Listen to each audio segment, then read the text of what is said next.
ကျွန်တော်တို့နေ့စဉ်ဖြတ်တန်းနေတဲ့ဒီကဘာကြီးအကြောင်းကိုအားလုံးအပြည့်အဝသိကြပြီလို့ထင်ပါသလားတကယ်တော့ကျွန်တော်တို့သိထားတာတွေဟာသမုဒ္ဒရာတွေကရေတစက်ဆက်လော့ပဲရှိပါသေးတယ်ဒီနေ့ဗီဒီယိုမှာတော့တင်ရကဘာကြီးပေါ်မြင်တဲ့အမြင်ကိုလုံးဝပြောင်းလဲသွားစေမယ်ကြားဘူးကိုခဲရင်းနဲ့စမ်းပြားနဲ့ဘုဒ္ဓအချက်၃ခုကိုမျှဝေပေးသွားမှာပါအထူးသဖြင့်နောက်ဆုံးအချက်ကတော့တင့်ကိုတကယ်ပဲအံ့ဩမြင်တတ်သွားစေပါလိမ့်မယ်ပထမဆုံးအချက်အနေနဲ့ကျွန်တော်တို့ရဲ့ဦးနောက်ကျောင်းကနေစလိုက်ရအောင်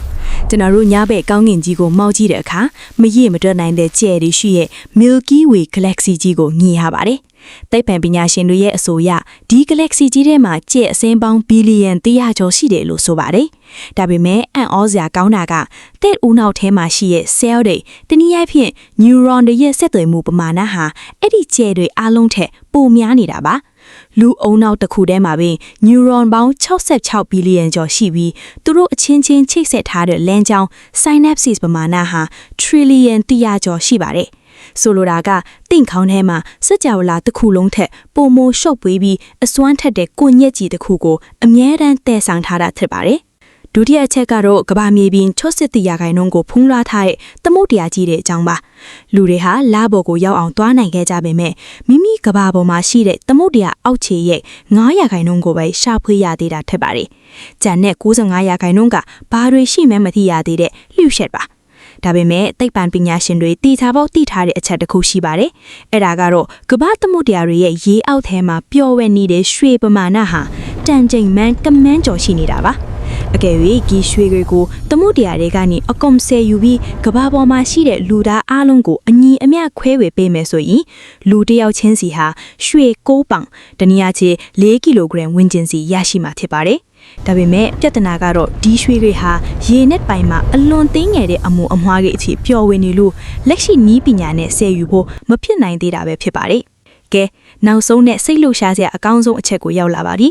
အနာဂတ်ကိုအချိန်ခရီးသွားတယ်ဆိုတာရုပ်ရှင်တွေထဲမှာပဲရှိတာမဟုတ်ပါဘူးတကယ်တမ်းလက်တွေ့လောကမှာယူဘဗေဒပညာရှင်အိုင်းစတိုင်းရဲ့နှိုင်းရှင် theory အရအချိန်ဆိုတာလူတိုင်းအတွက်အတူတူမဟုတ်ဘူး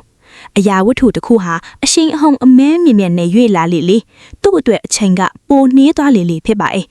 ဒီအချက်ကိုတတ်တည်ပြုဖို့အဝေးကြီးသွားเสียမလိုပါဘူးကျွန်တော်တို့ဖုန်းတွေထဲမှာသုံးနေတဲ့ GPS စနစ်ဟာအာကာသထဲက grid တော်တွေနဲ့ချိတ်ဆက်ထားတာပါ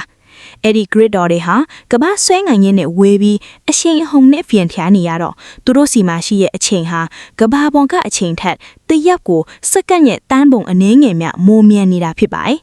အကယ်၍သိပ္ပံပညာရှင်တွေက GPS နိုင်ရီတွေကိုကမ္ဘာအချိန်နဲ့ကိုညီအောင်နေ့တိုင်းမပြင်ဆင်ပေးဘူးဆိုရင်ကျွန်တော်တို့ရဲ့ map လမ်းညွှန်တွေဟာတရက်ထဲမှာပင်ကီလိုမီတာနဲ့ချီပြီးလွဲမှားသွားမှာဖြစ်ပါတယ်။ဒါကြောင့်ကျွန်တော်တို့ဟာအချိန်ခရီးသွားခြင်းရဲ့တက်ရောက်မှုအထဲမှာနေ့တိုင်းရှင်သန်နေကြတာဖြစ်ပါတယ်။ဒီနေ့မျှဝေခဲ့တဲ့အချက်၃ခုထဲမှာတင်ဘေးအချက်ကိုအံ့ဩဆုံးလဲဆိုတာအောက်က comment မှာရေးပေးခဲ့ပါအောင်။အခုလိုစိတ်ဝင်စားစရာကောင်းပြီးစမ်းပြတဲ့ဗဟုသုတတွေကိုအမြဲလေ့လာခြင်းနဲ့ဆိုရင်တော့ကျွန်တော်တို့ရဲ့ channel ကို like နဲ့ subscribe လုပ်ထားဖို့မမေ့ပါနဲ့။နောက်ထပ်ဗီဒီယိုတွေမှာပြန်ဆုံကြပါမယ်။အားလုံးကိုကျေးဇူးတင်ပါတယ်။